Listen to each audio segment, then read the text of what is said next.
What's up guys? In today's episode I'm going to be giving a 2-year update of how it's been going as a diesel fleet mechanic. So let's get started.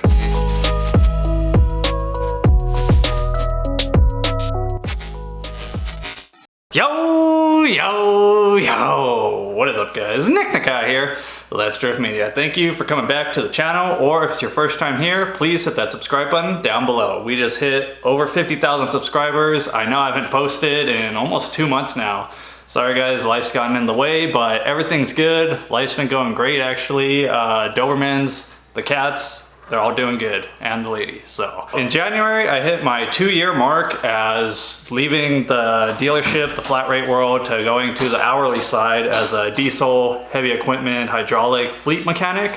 And just kind of want to give you guys an update. I know a lot of you guys are mechanics or aspiring to be mechanics, and I kind of want to talk about how it's been going, and maybe you can see if it's the right choice for you. I know I get a lot of comments, naysayers talking about being a mechanic, it's dead, there's no money, don't be a mechanic. But personally, for my situation, I'm making more money than I've ever made, and I probably ever would make at the dealership, so I do not believe those people that say that.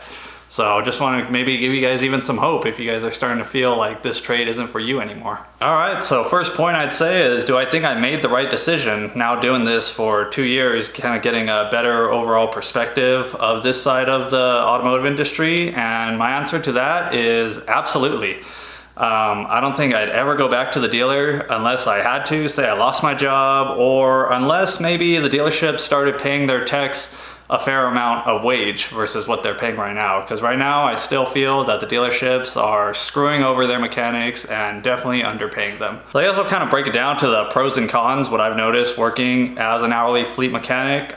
Pros, obviously, of course, end of the day it comes to money. Like I said, the money's really good over here. You get paid by the hour, so there's no worrying about if you're gonna get screwed on that job. Say you break a part, something happens, the job gets delayed, and you got to finish the job tomorrow or the next week. It doesn't matter. You're getting paid hourly, so you're getting paid the same no matter how many jobs you do or how little jobs you do, or if you're cleaning up the shop or traveling to go pick up a vehicle. You're getting paid the same, and the hourly rate is very good. I don't think I've ever heard of a company paying as well as they pay here. So it's definitely a pro right there. Another thing I really like about working in fleet is when I was in the dealership, I got so used to just working on one brand. I memorized basically all the sockets I'm gonna need for every vehicle, because say like Toyota, it's all 8mm, 10, 12, 14, 17, 19, 21, 22, 24.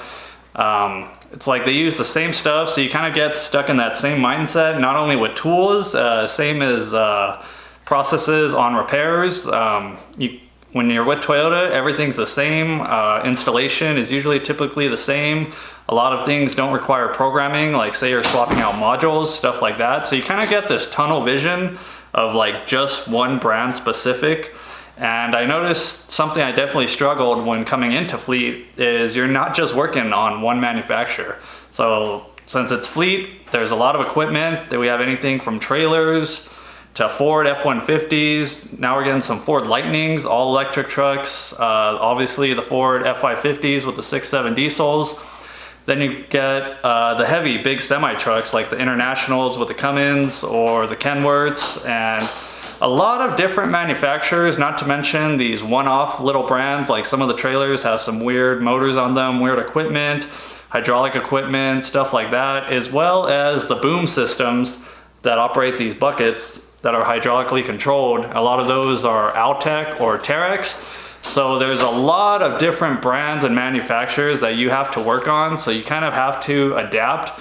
And I feel like that's really made me a better tech, because I've gotten to learn a lot, or a little bit of a lot, of each of these different systems, these brands, how they work, how to troubleshoot them. You know, a lot of going back to the basics, just finding the repair manual, because I'm not familiar with some of this stuff. So sometimes I'll look at a part, I don't even know what it is. So then I would go to the repair manual, kind of figure it out, do some research, and kind of teach myself about it. But I really like that because it's kind of a little bit more challenging. Because like I said, when you're at Toyota, you're at BMW, whatever, you're just so stuck on that brand. It is nice because you can kind of hone in your skill, because it's just that little niche or brand. but I feel like it's a lot better knowledge-wise when you're working on all types of stuff, because you really expand your knowledge. That's why one thing I've always noticed is mechanics that come from like independent shops that work on all kinds of stuff, usually those techs are a little bit smarter because they're not just so focused on one brand.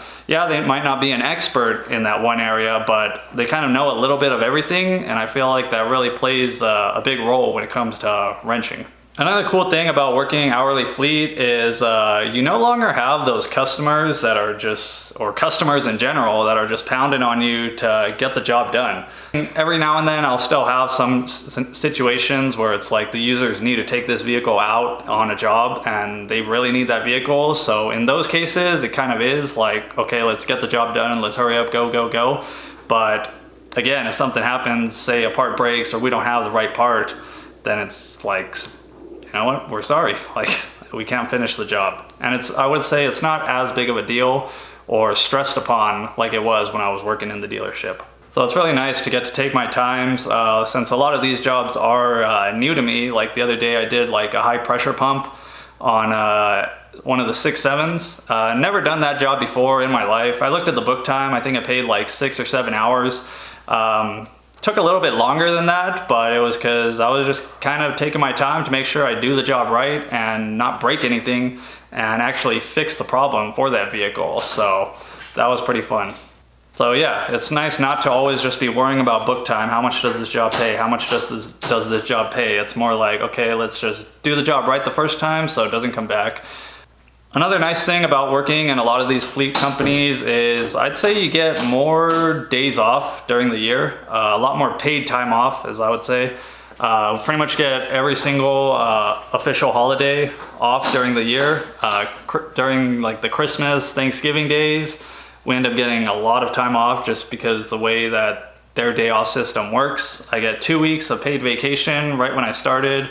I have the option to buy vacation, to get even more vacation and just pay myself back. It's some weird little thing they got going on.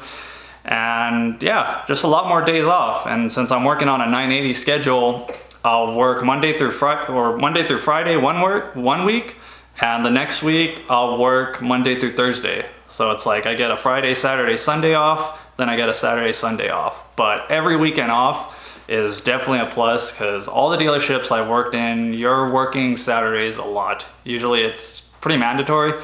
And it kind of sucks, like say you want to go do some stuff on the weekend because that's usually the time when you go do some stuff. And it sucks when you're kind of forced to work every weekend like some dealerships I've worked at. That pretty much, I'd say, sums up the pros. Really just comes down to nice, just not being rushed, being able to do the job right, not having to worry about how many hours you're flagging, breaking your back, trying to get these jobs out, running like a chicken with no head. It's just a lot more calm environment, and I've adapted to that. And now being in this side of the wrenching world, I look back at when I was at the dealership and I'm just like, dude, screw that. Like, why would anyone want to go work there and bust their ass off, get paid usually a low rate, and always just be fighting for those hours, fighting with your coworkers even, like, how come this guy's getting that job? How come this guy's getting that job? There's, I'd say, a lot less animosity when you are hourly because it's like, you're getting paid the same, so people aren't really fighting over jobs, like, how come this, like I was saying. But this video is not to just, if you are working in the dealership, like just talk trash on you. I know a lot of guys still making really good money in the dealership. And if you are, that's good for you. But in my opinion, I just don't see that as sustainable. Like once you're a lot older, say you're in your 50s, coming close to retirement, I look at a lot of the older guys, eventually you start to slow down. And that's one thing you have to think about if you are one of those hustlers in the dealership is how long can you continue grinding out these hours? Are you gonna be able to do this in 10 years when your body starts getting more effective and you're not physically able to work as fast as you are now at a young age? So that's one thing I feel like everyone just needs to keep in mind, because yeah, the money might be good right now, but just think about how it's gonna be 10 or 15 years down the road, because most people doing this is what they're gonna be doing for till they retire, or if they're able to retire. So the first con is, at least where I work, most of the mechanics, we work the night shift. So it's not graveyard shift, go in at around 3 p.m., get off at 1 in the morning. So for a lot of people, that is not a schedule that they want. And a lot of people come into this and they hate it. They hate working nights because, you know, they wake up, their family's already in school or at work, their family comes home, you're still working till the nights, you get off work, you come home, your family or your people, they're asleep. So some people call it like the vampire schedule because you're kind of on the opposite side of the spectrum when it comes to most of the world and the hours they work. So that is one sacrifice that you have to make, at least where I work. I know not all fleets are night shifts, but a lot of them, they are, because the vehicles that are being used, they're being used during the day. So the only time that they're available to work on is on the off shift at the nighttime when the people using the vehicles go home.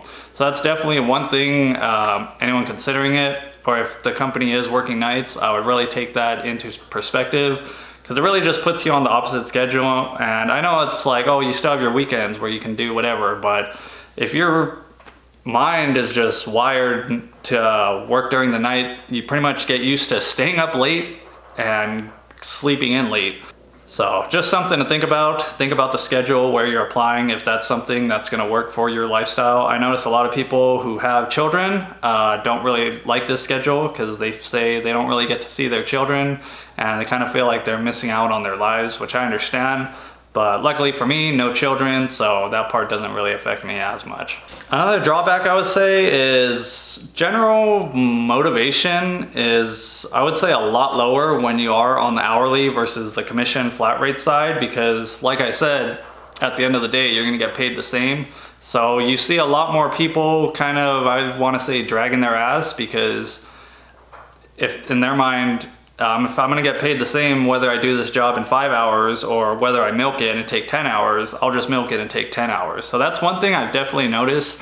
Sometimes I'll see people kind of just working super slow and it's like they're fully capable of working a little bit faster, but to them it's like, what's the matter? Like, I'm gonna get paid the same. So I try to not let that mindset get to me. I mean, sometimes it does, where I'll be like in that like headspace where I'm like, dude, like, who cares? I'm gonna get paid the same, so why am I gonna rush this job out? But I try to not focus like that as much, because I feel like when I do that, it kind of makes me lazier when I get home and I'm outside of work. I've noticed, like, I'll be working on something on the house and I'll do a couple things here, and then I'll take a little break, do a little bit more work on the car or something at home, take a break.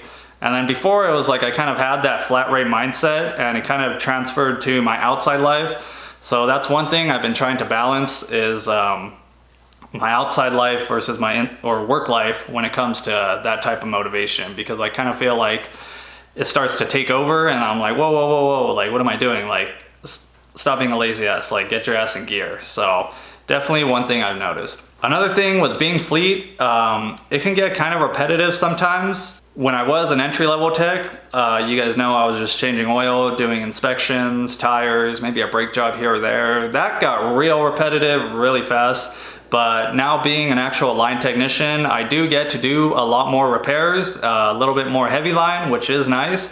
But there are some days where I still get those repetitive inspections, safety inspections, inspecting the boom systems. You have to do inspections a couple times a year, and when you get stuck on those jobs, you kind of just go on autopilot, and then it can be a little bit boring.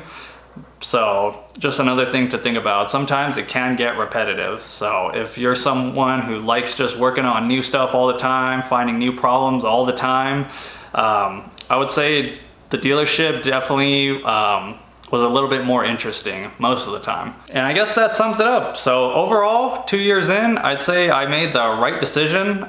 Should you follow my footsteps? If you were like me when I was at the dealership, fed up, sick of getting treated like crap, not really making that much money compared to the amount of money you've invested in tools, certification, schooling, stuff like that, I definitely would look into some kind of fleet job around your area, or even if you have to travel. Me, myself, I travel 100 miles a day to work and back, but it's just something you gotta do. Sometimes you gotta make that sacrifice in the short run and look at the long run and see where it can pay off in the future, a couple years down the road. So if you guys have any companies in your area, I would say go online, look up how much they pay, maybe see what the requirements are, start working on those ASCs if they require ASCs to get in, and don't be afraid. I made the jump not really knowing too much how it was gonna be. Didn't really know that I was gonna jump in and just basically be a lube tech. I had my thoughts about leaving definitely that first year while I was changing oil there as an entry-level tech, but luckily I didn't. Luckily I stuck it out, and I'm super glad that I didn't leave, because I'd say this is probably one of the best jobs when it comes to being a mechanic, at least here in California. So that pretty much sums it up. Hope you guys made it this far to the video. We'll be back on posting, hopefully. It's kind of hard, life gets in the way, but thank you guys for sticking around, and I'll catch you guys later. Peace! Just want to give a huge shout out to today's video sponsor, Launch, with their C-Reader Elite. This one specializes in Toyota, but it can work with other manufacturers. Let's go check it out. So this is a cool little pocket scanner. It's nice to have one of these on hand for check engine lights, reading data stream, special functions, stuff like that. However, even if you don't have a Toyota, since it is focused on Toyota, fully bi-directional, able to do all those special functions, perfectly compatible with something like this Chevy Silverado. Read trouble codes, read data streams, check monitor readiness, make sure your car is ready for smog, and just a handy little pocket scan tool that is nice to have. If you are interested in picking one of these up, they go for about 120 bucks. I'll leave the coupon code in the link in the description down below.